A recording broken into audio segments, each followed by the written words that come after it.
Dinideklara namin, Panginoon, lahat na magagandang bagay, ipakita mo sa Kanya. At yung magandang plano mo, Panginoon, una, ikaw ang Kanyang bridegroom. Pangalawa po si Roland, Lord, na ginagamit mo dito sa lupa. And Lord, make them rich in the mighty name of Jesus. Make them prosperous in all the aspect of their lives.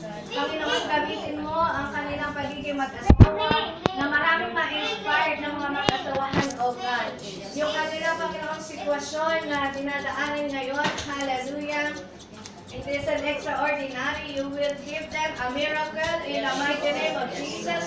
Kung paano nagmilagro ka sa unang kasalan sa Cana, O God, I declare a miraculous wedding in the mighty name of Jesus. And that wedding, O Lord, will be fruitful at magiging daluyan ng iyong salvation in the name of the Lord. Hallelujah. Salamat po, Panginoon. Pagpalain mo po kaming lahat at lahat ng nakatira sa tahanan na ito.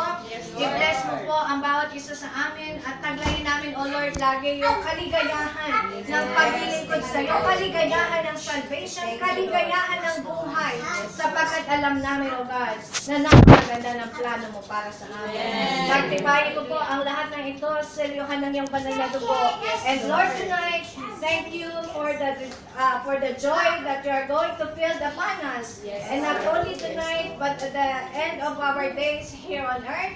Bless us, O Lord. Ipakita mo, Panginoon, yung pag-ibig mo sa amin. And Lord, let your will be done. Be upon us all this day.